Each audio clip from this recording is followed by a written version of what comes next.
And it sounds to me like he's blaming the United States for 9/11 and justifies the terrorist heinous acts. Now, he and his supporters will say that's not what he's saying. Well, but that's what America is hearing.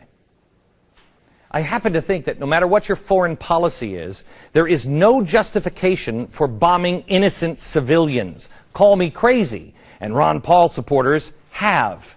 In fact, Ron Paul supporters, and not all of them, I know, in fact, I believe we have some Ron Paul supporters on this staff. I'm the one who sticks up for Ron Paul on the radio all the time and in meetings. Not all of them are like this. Just a few have threatened my life, run me off the road. We get threats from Ron Paul supporters all the time. That's a problem. Don't be a zealot. You are just as bad, if not worse, than the Occupy Wall Street people. And I don't know if you've seen any shows that I've done on those people. They're bad. Now, have a conversation about his policies. Let's look, because I want a libertarian to win. But let's look at the truth. Let's put Ron Paul's principles on the Middle East and Islamic extremism right next to the founding principles and our founders and their words, because they face this exact test. Let's compare A and B and see if he is a founder indeed. Many people who support Ron Paul, they say he's a founding father or a refounder. And in many ways he is. In many ways he says a lot of the things that our founders said. Jefferson is usually the one that libertarians quote the most, even though, you know, people will have problems with Jefferson here and there. Jefferson hated government, hated it. He was the guy who was actually kind of almost for revolution. I mean, afterwards. He said, you know, every 25 years or so, we're going to have a revolution. So he's the most probably extreme of the founders for libertarians now. So let's look at Ron Paul and Thomas Jefferson and see if we can find any point in history where they have similar circumstances. Ron Paul voted for Afghanistan, but he did it kicking and screaming because he said it would be a police action. He's right. We should have declared war. But let's look at the founders' records on this. He was also dead set against Iraq. He may have been right on that. I may have been wrong. But let's look at the founders. They did, in fact, want to avoid foreign entanglements. But when provoked, they acted, even when it was a group of people and not a country. 9/11, most people, and I found this actually through a book from Brad Thor, a friend of mine. It was, I don't remember what it was called, but maybe The Last Patriot. And there's amazing history. Our first foreign entanglement, our first foreign war was with Islamic extremism. Let's hope that it's not our last. 9/11 was not the first example of Islamic extremism and terrorism against America. It happened in the late 1700s. The Muslim Barbary pirates attacked hundreds of ships at sea, and many of them were American. And the Frenchy French and everybody else over in Europe, they were too big of weenies to do anything about it. They took our sailors as slaves. They demanded ransoms. They extorted hundreds of thousands of dollars. Eventually, they were extorting millions of dollars from us over a 2-decade period. It got so bad that what they were extorting from us was 20% of our federal budget was going to extortion for Muslim terrorists. It wasn't until John Adams finally built an American Navy, which Thomas Jefferson, I believe, was against. But Thomas Jefferson came in and he used it against the pirates. Leading up to these events, Americans began to tire of all of the unprovoked acts at the hands of Muslim pirates. George Washington said at one point, the best way to be prepared for war is one of the most effectual means of preserving peace. Meantime, as a result of America's constant appeasement of the terrorist activities, the Barbary pirates had long since decided that America was weak. Ron Paul just said a minute ago that the problem with, or that Ronald Reagan was right. No. If you read the words of people like Osama bin Laden, that's when they knew they had us. That's when they thought my gosh, this giant can be turned. Weakness is important to understand in the Middle East. Now, David Barton told me about the Barbary Wars at one point here, just I think on the show just a few months back. Thomas Jefferson became president in 1801, and he had dealt with the Muslim Barbary powers for almost 2 decades. He already knew there were 3 solutions to the terrorist problem. 1, pay extortion money. That's not going to work out. 2, keep all American ships out of international waters, which would destroy American commerce. Or 3, use military force to put an end to the attacks. Remember, the second option, we're not talking about our military, we're talking about our strategic interest of trade and barter in that part of the world. So Thomas Jefferson gets into office and he began refusing payments to the offending nations. Sound a little bit like the sanctions that Paul is against? In response, Tripoli declared war against the United States, and America's first official war as an established independent nation began. Jefferson was determined to end the 2 decades-old terrorist attacks. He picked General William Eaton, and he told the general to lead a military expedition against the 4 terrorist nations. So Eaton transported the U.S. Marines overseas. Then when the terrorist nations found themselves confronted by a strong American military action, all of them, except for Tripoli, backed down. General Eaton led a successful military campaign against Tripoli that freed the captured seamen. These are just people Americans just overseas doing commerce. They crushed the terrorist forces. After 4 years of fighting in 1805, Tripoli signed a treaty on America's terms. Everybody knows this, but you don't really know the story. If you've ever sung or heard the Marine Corps hymn, From the Halls of Montezuma to the Shores of Tripoli, the first American war was against Muslim extremists. American troops returned home, and the region was quiet.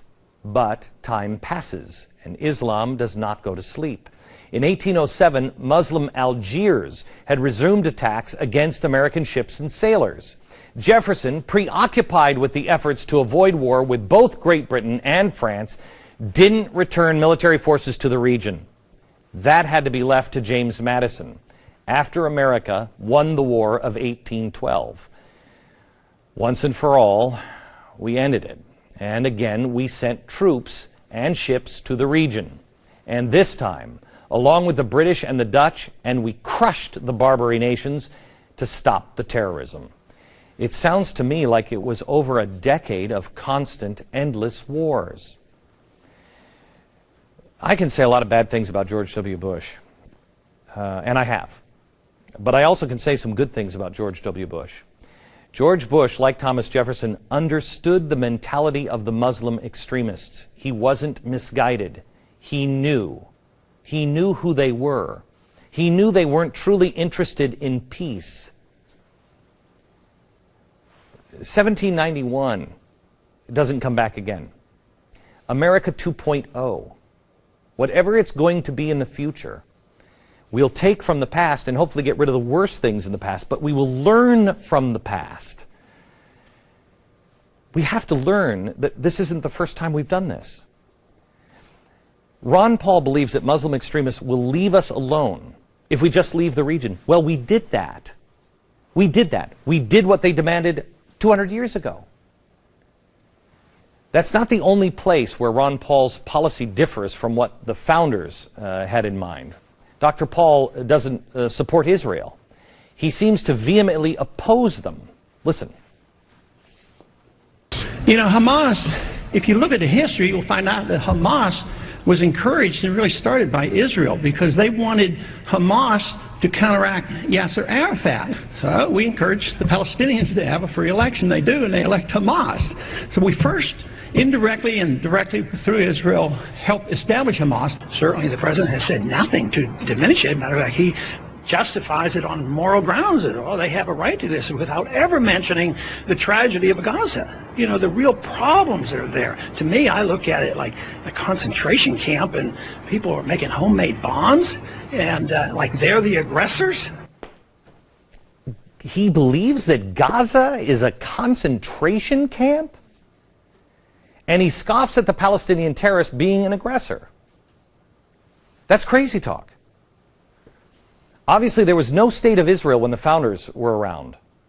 But does that Ron Paul sentiment sound consistent with what George Washington said of the Jews? Let me give you a couple of quotes. George Washington. May the same wonder-working deity who long since delivered the Hebrews from their Egyptian oppressors and planted them in the Promised Land, whose providential agency has lately been conspicuous in establishing these United States as an independent nation, still continue to water them with the dews of heaven and make them the inhabitants of every denomination, participate in the temporal and spiritual blessings of the people whose God is Jehovah. That's George Washington. This is the weakest quote from the founders. Look at some of these. This one's from John Adams. John Adams, I really wish the Jews again in Judea. That, by the way, is the occupied territories, Judea. I really wish the Jews again in Judea, an independent nation, for as I believe the most enlightened men of it have participated in the amelioration of the philosophy of the age. So in other words, they're making us better. John Quincy Adams wrote to a Major Mordecai that he believed in the rebuilding of Judea as an independent nation. Ron Paul's Israeli policy flies in the face of the vast majority of Americans, and it flies in the face many times what the founders intended for the Jewish people. In fact, I can't find anti-Semitic or anti-Jewish or anti-Israeli state stuff from the founders. Again, different times, but they were calling for the reestablishment of Israel. The rest of his foreign policy is dangerously naive at best. The founders responded militarily when our interests, not even our homeland, when our interests were at stake, when our interests were attacked. Ron Paul is against all intervention, as he calls it. I want to get away from everybody else's business. I want to go and take, and if you mess with us, we annihilate you, and then we go home quickly. We don't rebuild. We don't hold you and cry with you. We go home. Don't screw with us. And we stay out of everybody else's business. I want that too. But because of nuclear weapons, the world has changed a bit. What if Iran had a nuke and was ready to detonate it in New York City? Would Ron Paul wait until thousands were dead before doing something? And please don't play the game of, oh, well, that will never happen. Things are always...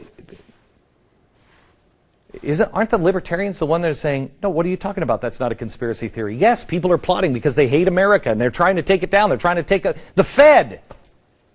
You think all that's real, but you don't think people would annihilate us with nuclear weapons because they think we're evil? You're damn right they would. Now, here's the real problem. Americans need to have an open mind and think things through.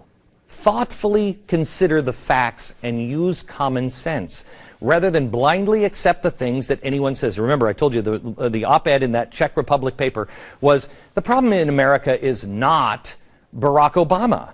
It's the American people, because if they buy it from this guy and miss all the warning signals, they'll buy it from some other guy. I don't care if that's Newt Gingrich or Ron Paul's policies or Rick Santorum's policies. You can't be married to anyone. You can't go for the ideology. You can't take people, don't trust them at their word. Look, as George Washington said, to deeds, not words. Would Islamic extremists really leave us alone if we pull out all of our troops from the Middle East?